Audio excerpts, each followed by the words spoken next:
What's oh shit.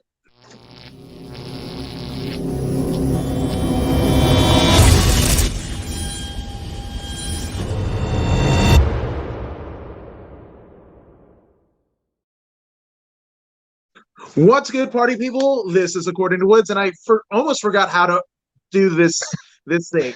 But it's a pretty cool time because we're weeks away from October 11th, where Bloodsport touches down in Indianapolis, Indiana, and I have the honor and privilege of having one half of the North. He is the Destiny World Champion and literally the subject of a fantastic Fight Network doc that you can find on YouTube. He is the one, the only Josh Alexander. Josh, what's going on, my man? Not much, man. Just being a couch potato. Ready for this chat we're gonna have about Bloodsport. I'm hyped. Dude, I'm hyped. Right now, I have to say, and this is not a bad thing, this is not a knock, but Bloodsport, and I've told Josh Barnett this, since the inception of his reign, because obviously the first incarnation was through Matt Riddle, but I was like, this is my type of wrestling. I cover MMA and pro wrestling. I patron both, and this is my ish. You guys created this for me, so I am so hyped. You and me both, man. I remember, just not to go completely off topic off the get-go, I'm gonna keep touching my ear, by the way, because my ear is cauliflower to all hell, and an earbud does not want to stay in. But when Evolve first started as a promotion, when they did the win-loss ties and all this, before it even ran the first show, I remember them hyping it that it was going to be a sport of professional wrestling now, rather than it quickly dissolved into just being another independent pro wrestling show. But when Bloodsport started up, I got just as excited again, thinking, man, maybe this is going to be different. And then that first show kicked off and you saw no ropes, and it had kind of a Kumite vibe of everybody loves Bloodsport.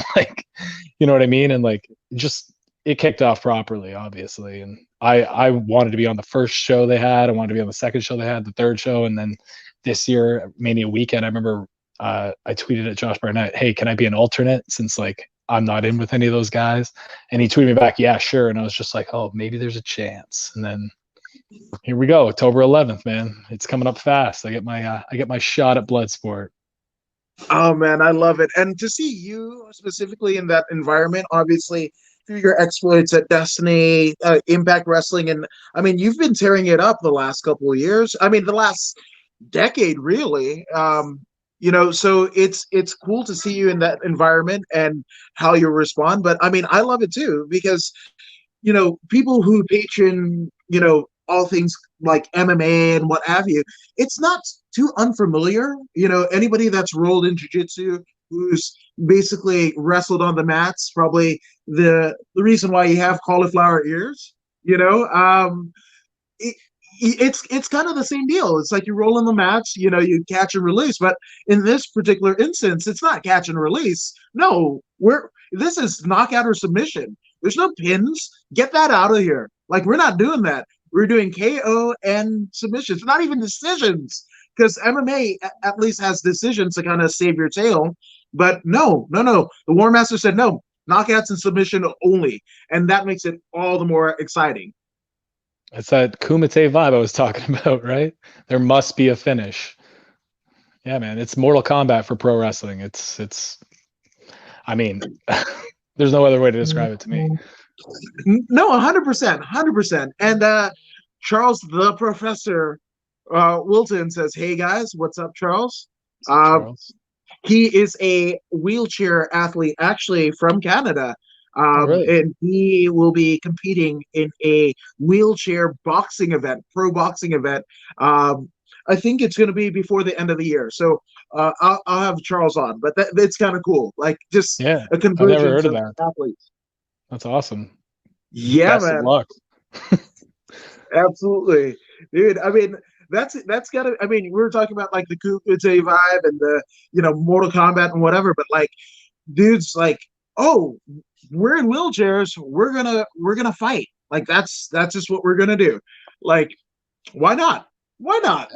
There's a certain primal thing about wanting to test yourself against other people. And it doesn't matter if you're in a wheelchair, if you're 3 feet tall, if you're 7 feet tall. Like, I think there's something in our DNA that wants to compete. And like the original way that we competed over years was like hand-to-hand combat for pretty much your life, right? It all depended on it. So I just think it's carried on for generations, and now since we can't get that out, that's why you have people going into jiu-jitsu or people going into other forms of competition. And like, I see professional wrestling as a form of competition. I know a lot of people in today's pro wrestling landscape don't, and I do, which kind of makes me an outsider in a lot of locker rooms. But there's certain people that have the same mindset as me, and like, we've always gravitated to each other, and like, most of these people are the guys that are on these blood sport shows, so it's pretty cool.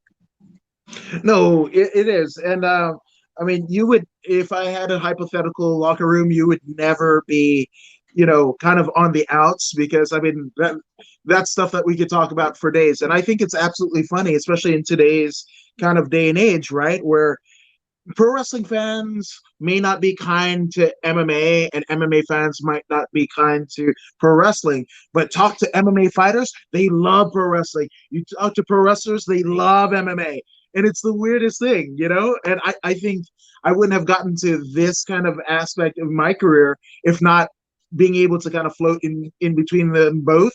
I mean, I remember the first time I met Barnett, and I was just like, hey, how is it to be trained under Antonio Inoki? And there was like this long, awkward pause. It was probably only about 15 seconds. But then he looks at me and he's like, nobody's ever asked me that. I'm all like, that's a travesty. Nobody's asked you how it was to train under Antonio Inoki and Billy Robinson. Like, what are we doing? Yeah, I remember I heard him on Rogan, like, this is probably 4 or 5 years ago now, and he started talking about his catch wrestling days with Billy Robinson and Antonio Inoki, and I remember I was just like, what? And I was just like, oh, I'm interested in this guy now, like, because I was trained by somebody that graduated from the Heart Dungeon, so when he trained me, like, it was deadly by my standards, because I've seen people go through training now and it's like a cakewalk compared to what we had to go through, and he just did it because that's the way he was trained. So I like the catch wrestling style, that Stu Hart style, like that getting stretched thing, like it's all kind of a subsidiary of each other. And like when I heard the Antonio Inoki and Billy Robinson thing, I was like, oh, okay, this is something I'm interested in, because like you said you watched the documentary. I say in it, like, I embrace any realism in pro wrestling. I think pro wrestling without realism isn't actual pro wrestling. We're supposed to suspend disbelief. It's not supposed to be like, and this is not me being like an old heavyweight wrestler or something. Like, I'm not going to knock the people that want to do 630s and 8 dives and destroyers. Lord knows that I do all that stuff whenever I'm wrestling somebody, and if I have to do it, I do it. But like, I would much rather have a very well executed punch as a false finish than a Canadian destroyer. You know what I mean? So no, 100%. I mean, and you ask, maybe some of the descendants of the guys that Harley Race, put out with one punch in a Missouri bar back in the, the 50s, and you go ask them if that's a finish. Like, their nose is all kind of jacked up. Their family pictures for generations are all messed up because they had a run in with, the one and only Harley Race, or, the Iron Sheik Corshiro Rosari, in that Vern Gagne camp, he was saying Billy Robinson, no good coach, because he got stretched 9 ways to Sunday, being a top level Iranian wrestler, so it's just fun. I think it's fun. I love the history of like those guys in pro wrestling that were legit shooters. You know what I mean? So like, when like I've been approached a million times, like, hey, and they use the F word, that is this fake or whatever, and like it's not a word that bothers me anymore. I certainly don't like using it, but it's not something that's gonna like raise the hair up on the back of my neck anymore. But like, if that ever happened and you did that to a Harley Race or like anything, and it's been well documented over the years with like Shooter Schultz and all these other people, but like, you know what I mean? Like, people used to have to protect the business. Now everybody's in on it. But I think with Bloodsport, even though people are in on it, sometimes they question it. I know my goal in matches is to make people think, oh man, something happened there, or they're really mad at each other and stuff like that. And I've been very successful employing that as my strategy. I'm happy to say that people are still getting fooled. So, I mean, that's what I like in pro wrestling. So, No, I 100%, and again, this is no disparagement to anybody that does, the tope suicidas and, five-star frog splashes and what have you, right? But I mean, the thing about it is, you know, you want the whole thing, it's supposed to be an athletic contest, right? So you have to have a will to win, right? But when there's no will to win and it's just like, oh, let me get my shine, that's where the real disbelief, right? The yeah. disillusion with reality happens. It's just like I've never seen in a fight somebody like, oh, I'm just gonna shoot and star plus this guy. Like that doesn't happen. Not any fights that I've seen, but I mean, I could be wrong. Well, no, that's that. I think that's the difference because two of my favorite matches of all time involve high flying luchador style. So like Eddie Guerrero versus Rey Mysterio at Halloween Havoc. Everybody knows 5-star match. It's amazing. Eddie Guerrero is my favorite wrestler of all time. And then Kurt Angle against Rey Mysterio from I think it's SummerSlam 2002. It was the opening match, and they're both very fast paced. There's a lot of high flying stuff going on, but at no point in that match do you think they are not fighting each other. You know what I mean? They're employing all these same things, but I think it's just chalked up to experience when guys are just kind of throwing this stuff away rather than making it mean something when they do it. And like you can make wrestling make sense with a shooting star press or a 5-star frog splash, like as a a moment of desperation because it's high risk. You're putting yourself at risk as well when you're doing it. You know what I mean? You're taking that chance, but like a lot of people just do it and it's kind of tossed away as like that's the sixth thing I did. And like I've learned the hard way over the years that that's not the way it works. So I think it's an experience thing.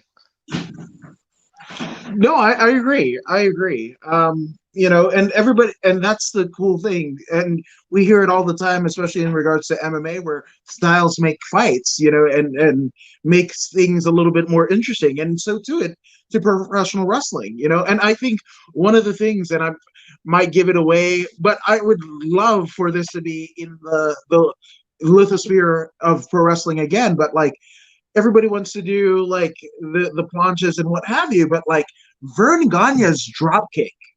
Oh my god, that is probably where he shoots him off the rope and then hits him and then spins out and does a flat back bump. And to me, it is one of the most glorious things that I've ever seen, the most legitimate moves that I could see happening. Because I mean, you don't go flat on your face if you're coming from the ground. You wanna take a back bump. Even if you had like the most basic of judo, lessons, like an introductory class, at least, right? So like I mean, if we're talking about like high spot moves or whatever, bring back Vern Gagne's drop kick, which probably makes me about 80. I think that's the cool thing about like the young boy culture and like with the New Japan guys and all this, the Japanese wrestling as a whole, like they're given a Boston Crab, a drop kick, and like one other move they can do and go have a match. And they have to make that drop kick mean something. They have to make teasing that Boston Crab mean something. And like it's a really good way to learn to be a pro wrestler. Because right now, like I had a school for the last year. I shut it down right before COVID, thank God. But because I was too busy. But like everybody came in to learn how to wrestle, and I was teaching them the basics. I wanted to teach them in the vein of how I was trained. And you don't know how many times they just want to learn how to power bomb somebody or learn how to do a springboard. And you're like, you got to walk before you can run. And that's where like Vern Gagne, he perfected that drop kick. He perfected it. He didn't just do a drop kick and move on from it. You know what I mean? He made sure that thing was A+. And then he was just like, okay, I'll learn a head scissors or, whatever. No, 100%. Which, I mean, I have to ask, right? I mean, not only a wrestler yourself, but, a bit of a historian. So when does combat sports and, pro wrestling enter your life? I remember MMA before I remember pro wrestling because I apparently watched WrestleMania 4 with my grandmother, but I was 3 years old or 4 years old at the time. She was a big Miss Elizabeth Macho Man fan, so it was the perfect WrestleMania for her to watch. No memory of it. I remember LJN figures in my basement. That was it. But I remember MMA was just the first UFCs. They came out to rent, and my dad rented it. We watched like Hoist Gracie and all these guys. I couldn't name like the names of them. I could tell you like I remember the sumo wrestler guy and the one guy that just punched the guy in the balls over and over. Like Yeah. these are the things that stuck out in my mind. But like I watched that before pro wrestling, and then I was just like a nerdy, dorky kid. Couldn't make friends. I was an only child, so like social skills weren't like really my thing. And I was a farm kid. I lived in the middle of nowhere, so like I had nobody around me. And my mom just saw this magazine, and she came home, and it had Mike Tyson, Shawn Michaels, and Steve Austin on the cover, and it was like the Royal Rumble WWE magazine leading up to WrestleMania 14. And I remember just like I was like, "What's this?" I don't know. And I must have read that magazine like 100 times. And it had a Chains poster in it. I ripped it out. I put the Chains poster on my wall right away. I was like, I don't know who that guy is, but he looks badass. And like I was hook, line, and sinker after that. I just went to my local video store. I rented every wrestling tape they had and just watched them on loop. And then like I didn't have cable or anything, so I had to get people to record Raw and Nitro for me. And they would do that, and then I would watch that on VHS. And it was just like WrestleMania 14, Stone Cold Steve Austin, that mixture with Mike Tyson and stuff that just hooked me with, and like honestly, the obsession never stopped from there. No, and it is a exception. And that was probably I think that was the first time that I had actually hung out with friends. Like one of my buddies in junior high, he essentially got it. And that was kind of a disbelieving thing that their mom would literally pay, $50 for us to see this thing. And then like there was a whole spread of like sandwiches and Doritos and like all that stuff that a like 12, 13-year-old kid would love. Right. And I'm all like, whoa, like this is for us? Like, what are we doing? And then to see, I mean, I wouldn't say pageantry, but like everything that went down, in WrestleMania 14, it was, from like Ken Shamrock and The Rock and, that match with Austin and Shawn Michaels and the reveal, kind of ripping the shirt of Mike Tyson. And again, you got to remember Mike Tyson in that era, the baddest man on the planet, undisputed, and he's kind of intermingling with this. And it was one of the greatest times. Yeah, there was no pageantry at WrestleMania 14. I just have to point that out because you slipped up there. You said, I remember just like the entranceway was a black circle. Like there was just like yes. even the band that played DX, they were just on like a 1-foot wooden stage. Like it has changed a whole lot since WrestleMania 14. But yeah, like I couldn't have picked a better pay-per-view to start with because Stone Cold Steve Austin was my guy. And through Stone Cold Steve Austin, renting all these videotapes in my local video store, I discovered his feud with Bret Hart, and through that I discovered Bret Hart, and then like it just rabbit holed all the way down to the point where I like bought a best of Bruno Sammartino VHS and watched some of the most boring professional wrestling of my life because it was like 59 minutes long, and I'm just like watching it waiting for somebody to punch somebody, and nobody's punching anybody. And I'm like, I couldn't understand what was going on at that time as a like 9 or 10-year-old kid. But like I still watch that thing it was in my rotation all the time. And like but how big was the pop there? For it. What? How big was Bruno's pop? Oh yeah. Bruno's he came out and was like, oh, this guy's a big deal for sure. Like he had like remember that belt? It was like a boxing belt. It was just like like saucers almost. Like it was just like so bunk. But yeah, like just the crowds back in the older shows, going back and watching WrestleMania. Like I bought the VHS box set. I remember I saved up baling hay and I bought the VHS box set from 1 to 13 for WrestleManias. And I went back and I would just watch them all in order all summer long because I was off. And even watching WrestleMania in 1984, I think the first one was 85. And like just the crowd, how the crowd almost seems like they're on the ring. Like that's how like shoved into Madison Square Garden they are, and just like you hear like the rumblings in the crowd, which now it's like overproduced and all this stuff, so you don't get that gritty like one light on the ring feel.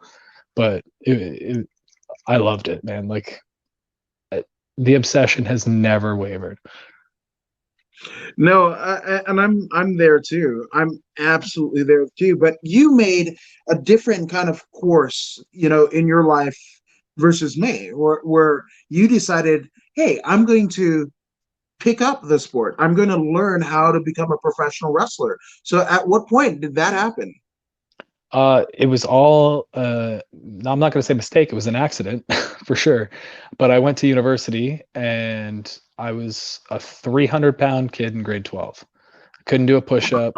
I my There's photos of it somewhere, but like I was a very obese child. And I had no idea about nutrition or anything like this. My parents didn't teach me that stuff. So I ate Hot Pockets for dinner every day, like whatever. But I went away to university and I used to play basketball in high school, even though I was that big and I was pretty good. But I didn't have that. And I went to a SmackDown show my first week at university with some of my friends, and I got given a pamphlet for a local indie show. And through that, I discovered, because the internet was like just starting then, it was 2005. And I went back to my dorm. I searched out this indie show, and through that, I found a message board. And through that, I found a school that was an hour away from where I was going to school. And I was like, oh my God, I might be able to see what a wrestling ring's like up close. So I messaged the guy. I was like, hey, can I come in and just like see the ring?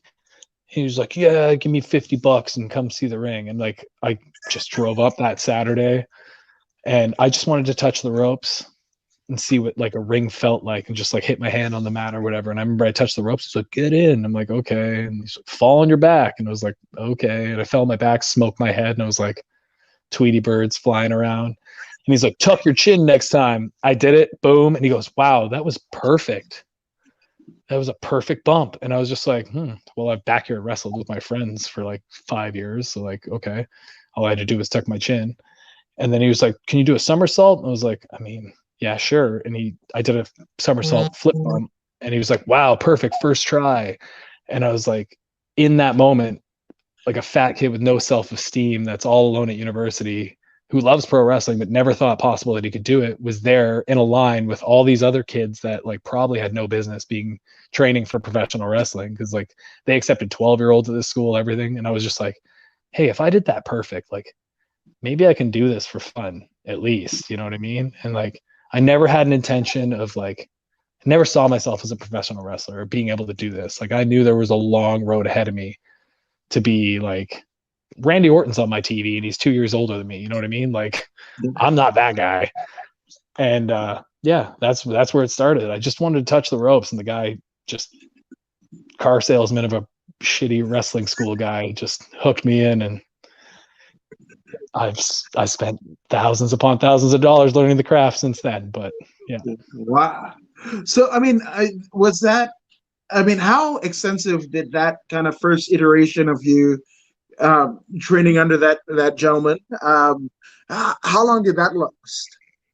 That was I went to that school for a year, and within the first like 6 weeks I was at that school, they gave me a key to the gym, because I was there before every class and after every class every single day. And like, I'm to be completely honest, I pissed away my university education and dropped out of school because I found this thing I was actually passionate about, and that cost me about $30,000. But I went to this school, and it was basically a backyard school. Like there was no real legitimate trainer there. It was just a bunch of guys trying things out and teaching each other. But I was in a ring, and I was wrestling for about, I wrestled 6 weeks after I started training on shows, and it was really fast.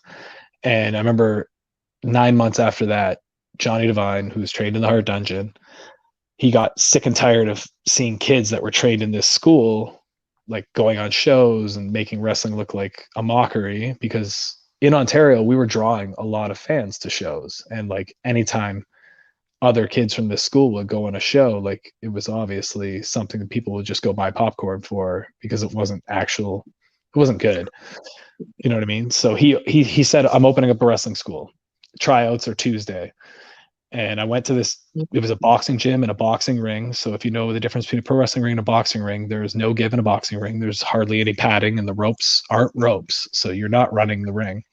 But that's what they had in the Hart basement. They had basically essentially a boxing canvas with no ropes.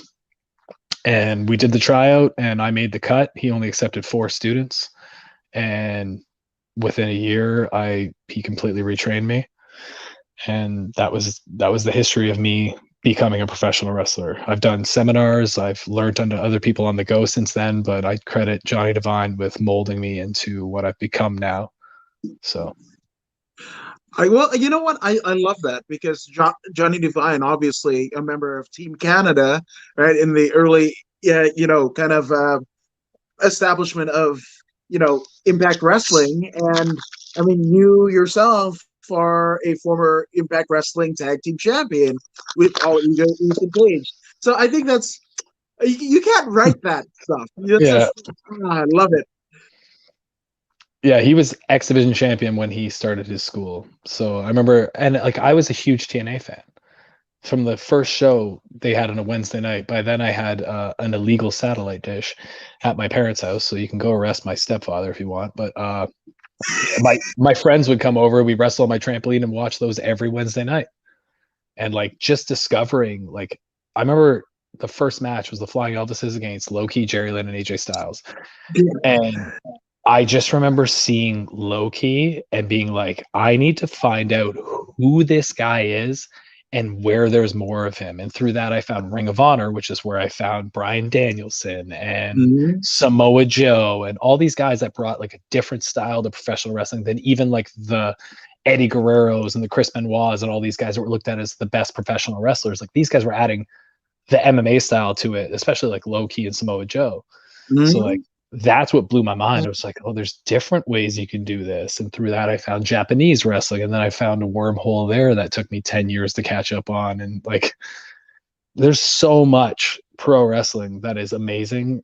And through that one thing, I just found this rabbit hole that I've been going down. I still don't know everything. I still haven't seen everything. Like, I'm learning new stuff every day. But like, yeah, through that one thing, it started everything. Man, but sometimes it happens that way, right? Where you think one thing is going to pan out for you, and then it leads you in a, I guess, like a reverse lemony snicket, and it's a series of fortunate events, right? Yeah, yeah. That kind of set you down the path that you're supposed to be on anyway. Yeah, well, like I said, I never saw myself as a professional wrestler. Even I've been wrestling for 16 years in a month. So I would say for 8 years of my wrestling career, I never admitted to anybody that I was a professional wrestler. I was like moonlighting on the side. Like on my day job, I would not say, "Oh, I need Friday off for a wrestling show." I'd just be like, "I need Friday off." And they ask me why. I'd be like, "You can't ask me. Like I'm not telling you."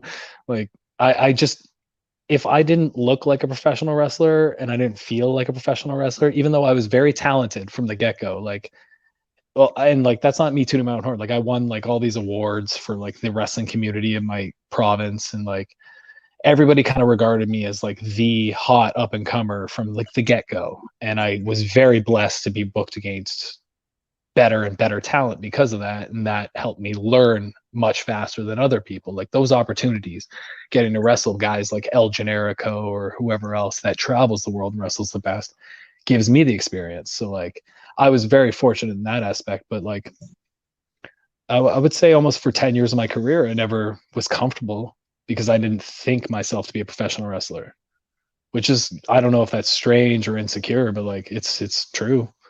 And like now, when I started my new job, I do construction.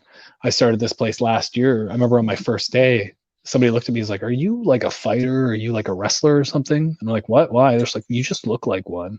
I was like, "Well, yes, I am." I guess, like, you know what I mean? So like that's what I had to wait for. Oh, but sometimes it's like that. I actually remember my son. I think he was. Somebody was asking like, "What does your dad do?" And it's like, "Oh, my dad has a podcast and whatever." And I make no mentions of it. And there's obviously, we're talking about Rogan. Rogan is like the bee's knees. So I'm like, not that guy, right? But Mhm. my son literally in front of me pulls out his phone and plays one of my podcasts, and it was like, oh, and then another. And by the time that school had ended, I mean, like I went about my day, they're in school or whatever, and then coming back, and all the kids, my son's friends are just kind of asking like pro wrestling and MMA questions, and I was just like, okay, I guess, like, you know. Yeah. I haven't dealt with that with my children yet. Like my son hasn't come home from school and like been like, hey, I drop kicked a kid at school. You got to tell them you're a wrestler or something. Like I haven't had that come up or hadn't had any kids like talk to me about it, but I'm sure it's going to come eventually. Especially my first son, he's my oldest. He's almost 6, and he doesn't really have an interest in wrestling, which is fine. But my 2-year-old man, like he's trying to throw drop kicks on the couch. He watches full shows. Like he's a maniac with it. And like I don't know if it's gonna like fade away, but if it doesn't, I mean, I'm sure day one of kindergarten, I'm gonna have a lot of questions.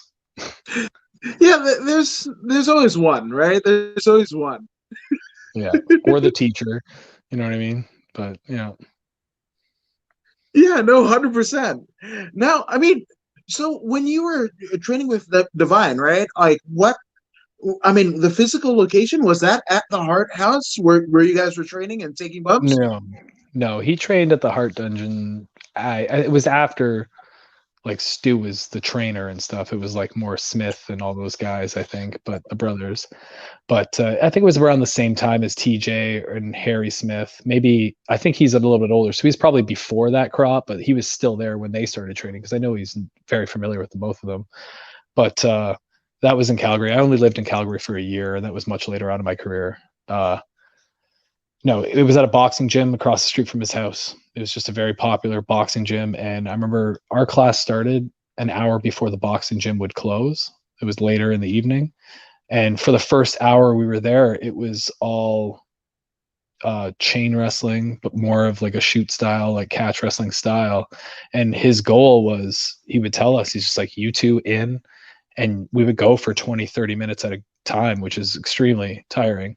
But his goal for us was to make the people doing the boxing class stop their boxing class and look over and be like, what the hell are they doing? Like, is this like, you know what I mean? See how physical it was. And like, we did it a lot of the time. And like, a lot of it was real in the beginning, because I think the best way to learn the art of pro wrestling is to kind of do it for real first and then learn how to pull back where you need to pull back. But like, it was very beneficial, because now I implement that for 2 minutes at the start of a match on a wrestling card, and like it's unlike anything anybody else is doing. So, just that physical style.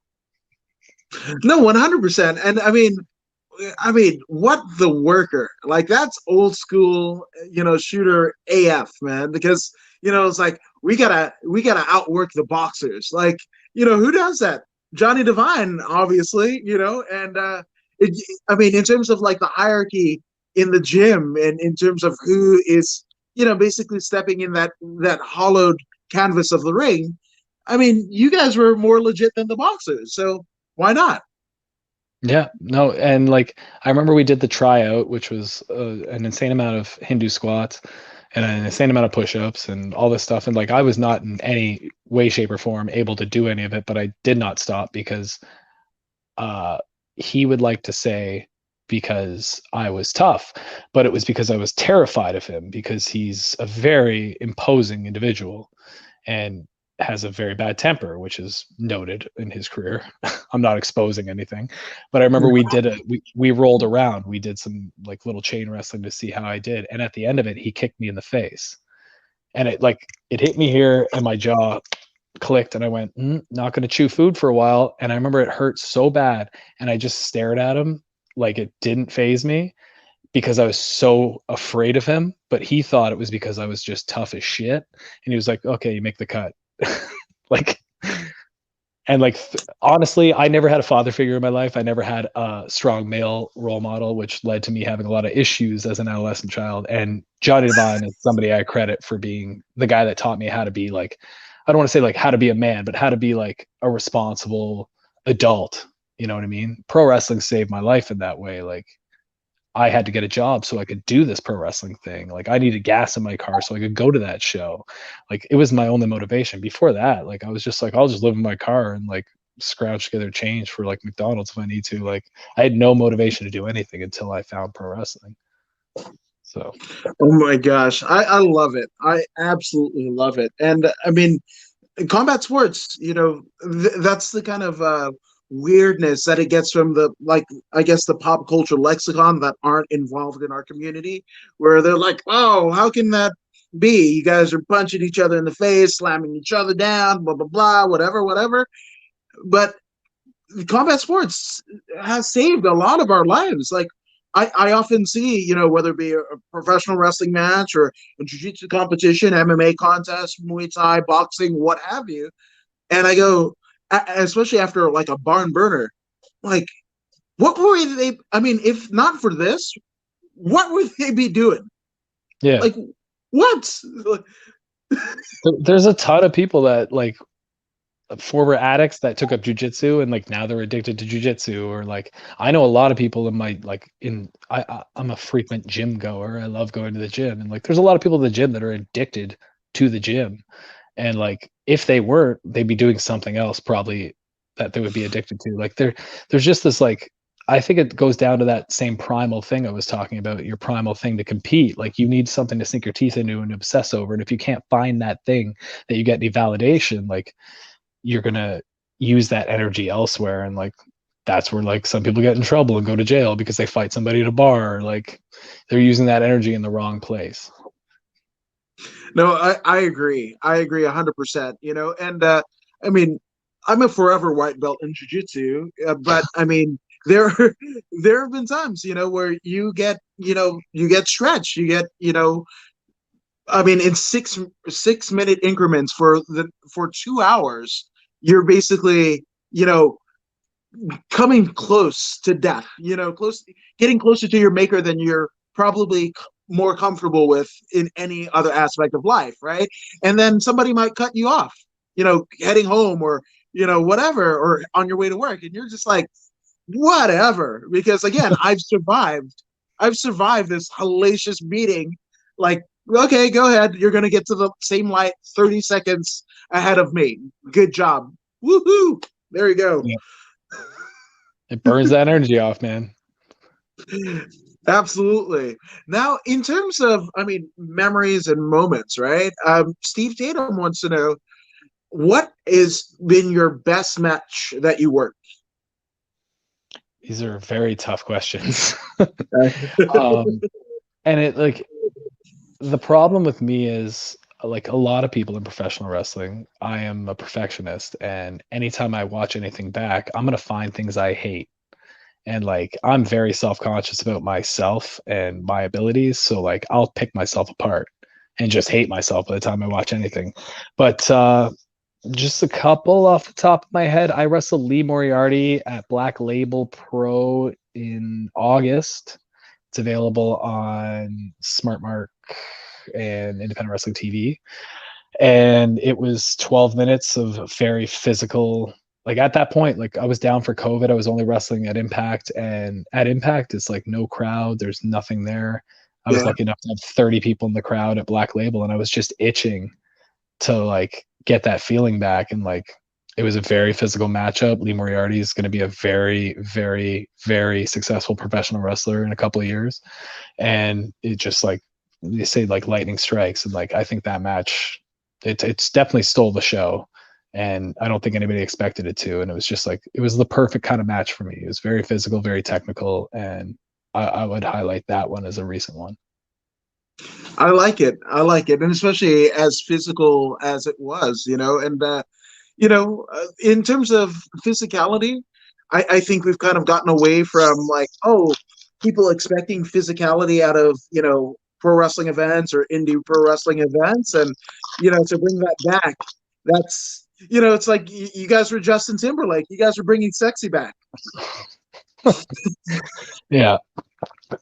The whole like physicality thing, like for me it's easy. Like I like before that match I told Lee, I was just like, just hit me as hard as you can, please. Like, and I tell this to a lot of my opponents because I know how to get hit.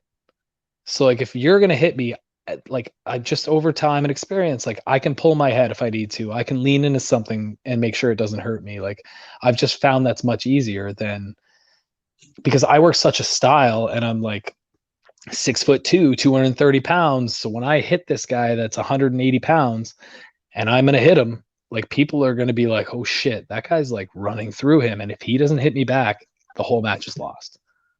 Like the whole art's gone. So like I'll take it. I'm gonna give it out. I'll never hurt you, but you better give it back and I'll protect myself. And like that's just something that like I'm very self-conscious about it because I feel like I'm like an outsider because I have that attitude. Because a lot of people don't. But hey. Yeah. Well, I'm so glad you exist, and I'm so glad that Bloodsport exists, and I'm glad that you are going to exist into Bloodsport on October 11th. I can't wait. I'm literally chomping at the bit. Now, it's crazy, right? Because of this kind of COVID situation, right? And you mentioned how, I mean, it's awesome that there is work, with Impact. Everybody's trying to figure out what to do, what they can do, what the next step is. There's local ordinances and state and province and countrywide ordinances. But you mentioned about the lack of fans, right? So how important are the fans to like the overall ambiance to what you do and your craft? Okay, so there's kind of a two-part answer to this. Yeah. I am fortunate enough or unfortunate enough to have wrestled in front of little to no fans on many indie shows over the years. So like, Okay. but I've never really wrestled in front of no fans until I had my wrestling school where I would have practice matches with my students and like there's nobody there. So like there's a cadence, there's a pace to a fight or a pro wrestling match where like there needs to be time in between certain things so you're not rushing through it. And I think a lot of people get lost in that. But I wouldn't say it as far as like a comedian needs a crowd there to react to what they're saying. Like I'm sure like you've heard of them doing like online stuff like this and like there's no Mm-hmm. reaction to it. It would seem very like I probably wouldn't be into it. I wouldn't want to see it. But like at Impact, we do close tapings and we'll tape 6 weeks of TV. And that, like, I can suspend it enough. I can get through it. There's a little bit of an adrenaline rush because I know my peers are watching. So, like, I'm competing with them in a sense. Like, I want them to watch me and be like, oh, shit, man, this is like, he's really hitting them and stuff like that. But, like, we did a pay per view, Slammiversary in July. It was live. We did a tag match against Sami Callihan and Ken Shamrock. And because it was live on Fight, it almost seemed like there was a crowd there. Like there was that extra pep of adrenaline, knowing that like everything had to be perfect in the moment. You couldn't just stop. We need to retake that. You know what I mean? You couldn't edit anything because it wasn't taped. It was live. And like I think that's the thing about pro wrestling that sets it apart from acting or anything else. Like it all happens in that moment. And I think that's very important. Like I wish we did all our TV like live. And I think the product would be better for it. No, 100%. And I mean, kudos to all of you guys at Impact Wrestling. And I'm not saying this because you're here on a couple forums with kind of some insiders and everything like that. And the very next night, the WWE had a pay per view, and I I hope this doesn't get you heat. This is all me and my opinions, but you guys had a better. I mean, Impact Wrestling had a better pay per view than the WWE in just doing wrestling. The Eric Young coming back and like everything was just you guys did pro wrestling and I just loved it, and shout out to Don Callis and Scott Diamore to getting you guys all together and what have you. But I mean, I loved it. That's probably like, I mean, obviously October 11th hasn't happened yet, but a Slammiversary right now, as we're sitting here at end of September, that is my favorite pay-per-view of the year or special event or whatever you want to call it. It was just a perfect mix of like you had some really good matches and then you had some sweet surprises, and there's nothing better than a surprise in pro wrestling, especially when that first match happened. The Rascals came out and you're like, oh, the Good Brothers are coming out, we know they're here, and the Machine Guns music hit and you're like, what? Like, no, come on. Like that was a huge surprise. If there was a crowd there, that place would have been like rumbling. And like that's what we were talking about in the back. We're like, man, if there was a crowd here, like literally our chairs would be shaking because people would be losing their minds. And like everybody better be doing that at home. And they were like, when you went to social media, that shit was trending like crazy. So now we can try to make lightning strike twice and do it at Bound for Glory. I can't wait. I literally cannot wait. But something that Stephen Tatum is asking, and I how is it working with Ken Shamrock? Holy hell. It was something I never thought would ever happen. Like I said, I rented those UFC tapes with my dad when I was like 6 or 7 years old, and like he was on them. And then he's like a larger than life character. I watched WrestleMania 14. I watched him bleeding from the mouth, spewing blood, belly to bellying The Rock on the entranceway as like Pat Patterson, everyone's trying to hold him back. Like he's just he's like an iconic wrestler for anybody in my generation. And like to be in the ring with him and to know like he came up to me, he was like, "Hey, I like your style. Let's be real physical out there." And like he's just the same as me. He wants to get hit because he like it amps him up. And like we went at each other. Like I wish I could pick Ken Shamrock out of his prime in 1998, 2000, and put him against me now. You know what I mean? That would be the only thing that could have made it any better. But like still, like that guy's a maniac. He bellied me standing on the top rope. He went for a dive and nobody was home and landed on the floor. Like he loves pro wrestling. I don't care what anybody says. Like that which is what you said about MMA guys loving pro wrestling. Like I've had several run-ins with UFC fighters and they're like they love pro wrestling. So like Ken Shamrock's no different. I love it. Now we're talking Impact Wrestling. We're talking about your career, and one big part of it, and especially during the TNA era, the Impact I'm not TNA, but Impact Wrestling era, is you being a former Impact Wrestling champion. And your tag team partner is none other than All Ego Ethan Page. And you guys are collectively known as the North. Now, you guys had another name beforehand, but I mean, where did that partnership come about? Ethan Page approached me and he used the PWI 500 as a selling point. And he said, "Hey, there's 500 wrestlers in the world and we're like 470th and 520th. He's just like, there ain't more than like 3 good tag teams. He's like, what if we just put our talents together? I'm the outspoken entertainer guy. You're the ass kicker." And I was just like, well, we're best friends already. And we both, as much as we are very different, we complement each other. We both have a very meticulous look at pro wrestling. We want our matches to make sense, tell a story, to be very physical. Like I'm much more physical in one sense, but he wants everything to look as good as like it can be. He wants to suspend disbelief just as much as I do. And like we share all these qualities together. And like from the first time we ever tagged, it was just like I knew what he was going to do. He knew what I was going to do. We just fell into our roles immediately. And like it's been almost 10 years. So it just he convinced me and it worked out. I think it's great. And again, it kind of reminds me of a new and revamped version of my favorite tag team of all time is the Hart Foundation, where you've got that loud, brash kind of, person and he's an ass kicker, and then you've got that technical guy. And this is kind of a new revamped version of the Hart Foundation in the North. But I mean, I love it. It's what you guys are one of my favorite tag teams, and not just like right now, but like of all time. You guys, check the box. Well, I hope we continue to be a very dominant tag team. I don't know what's going to happen there, but who knows? I know we are very, very successful singles competitors as well as tag competitors across the world. So either way, we'll be good. But we definitely love tagging. I've said it many times. I love tagging as the North more than I love anything in pro wrestling. So there's just something about a tag match to me that brings it.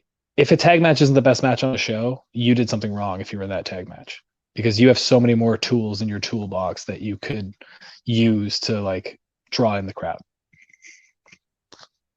No, I agree, and it's something, especially I think in 2020 it's coming back, but I mean, yeah, as in the kind of mid 2000s, mid to late 2000s, it kind of went by the wayside.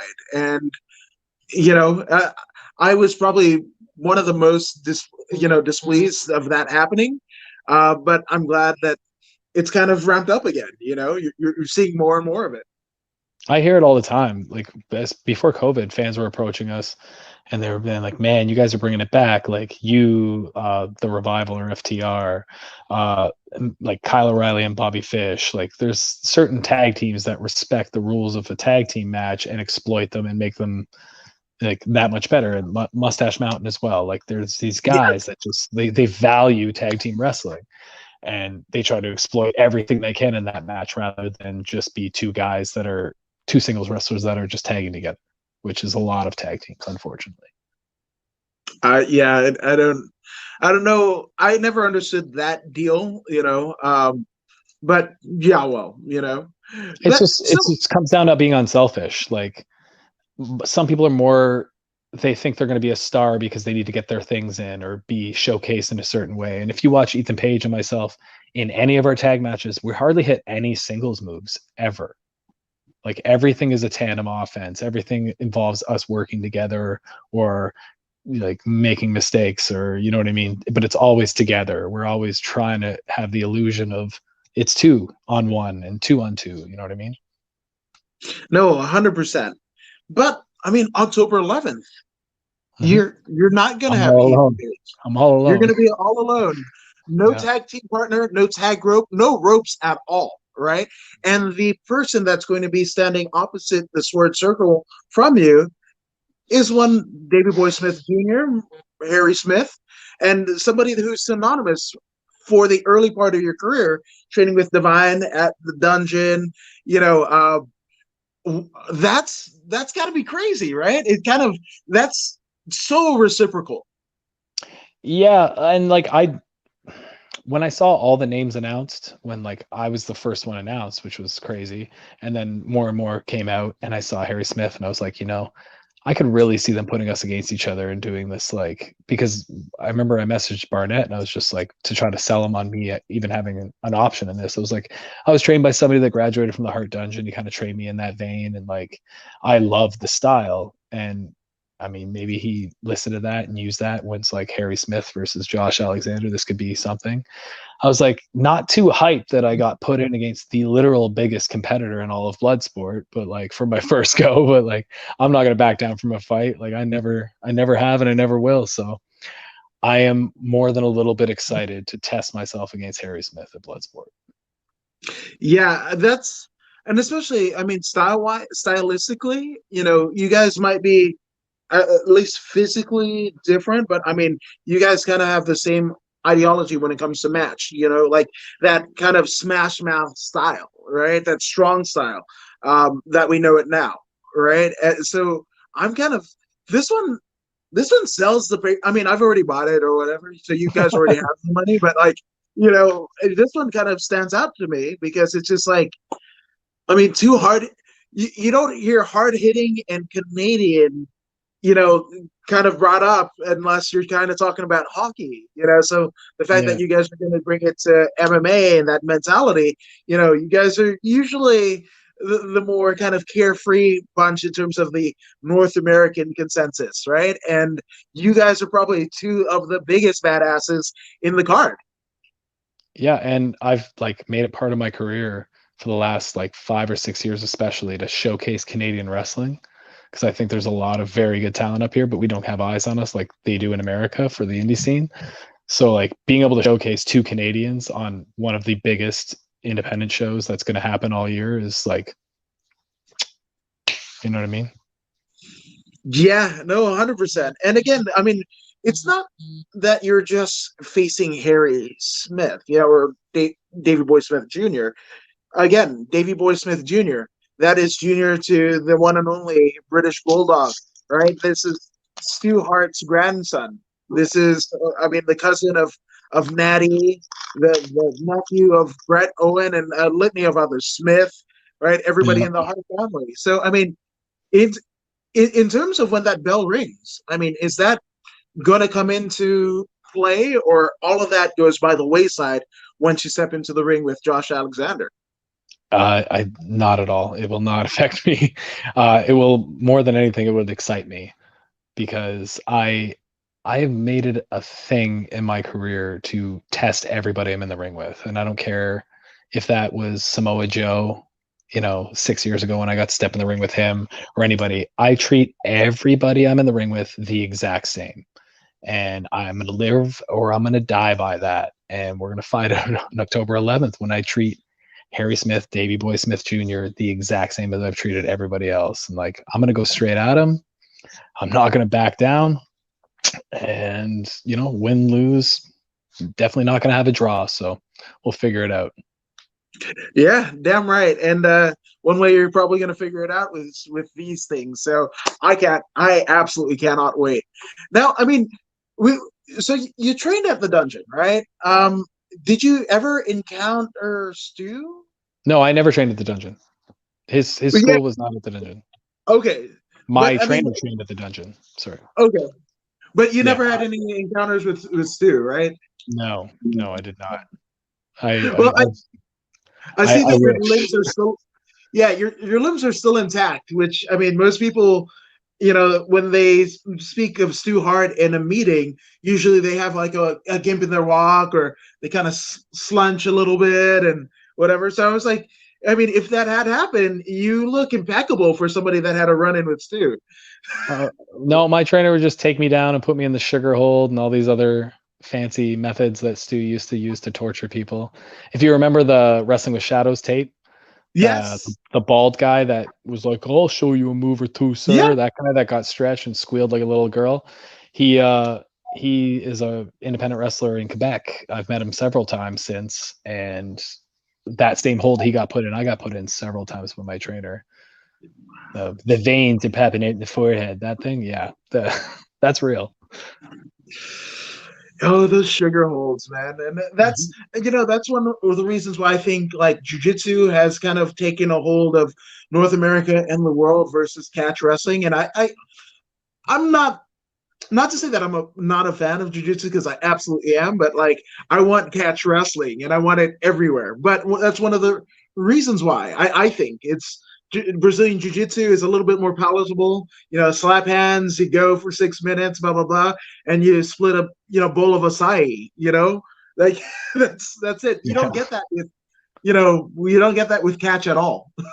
Yeah, at my local gym, I literally just met this guy a month ago, but he barely speaks a lick of English. He's from Ukraine, and he does sambo, and he just trains sambo every single day. He'll be in there for 3 hours doing front rolls, deadlifts, squats, front rolls, deadlifts, squats, bridges, and all this stuff. And finally, like, he saw my ear and he started talking to me, and he was like, "Hey, you want to train a little bit?" And I'm like, "I mean, yeah, sure, man. Like, I'll figure it out. Like, I'll learn a few things if you want. You want to teach me some judo sambo?" I'm like, it's intense, but like, if I can implement any of that in pro wrestling, like, that's just even more realism to me. So it's awesome.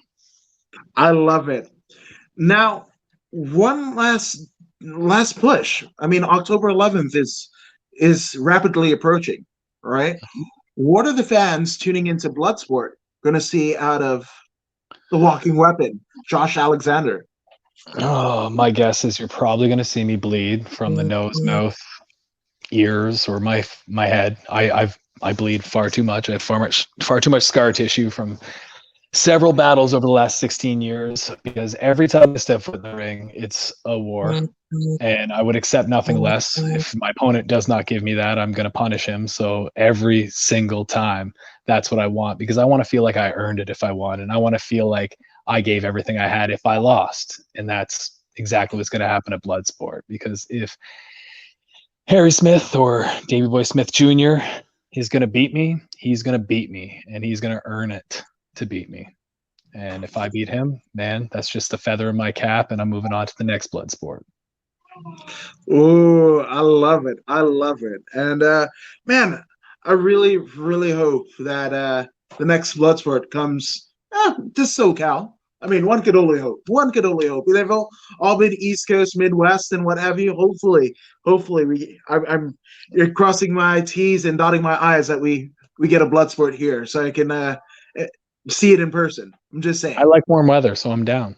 I'm down. I love it. I love it. Now, Josh, again, it's been awesome to have you here. But for those who haven't followed the Walking Weapon on social media, where can they do that, good sir?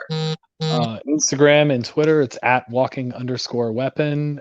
Right now, I believe that documentary that you had watched shortly before this, done by Fight Network Canada, it's pinned top of my Twitter. So if you want to watch that, it's right there. It's a YouTube link, and just enjoy. You'll learn a lot about me on it.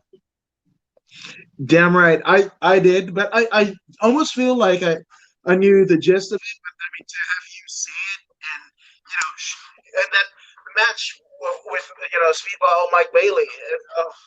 Oh my God, that looked intense. Oh my God, it's again everything that I love about pro wrestling, and a precursor to what we're going to see October 11th. So I cannot wait.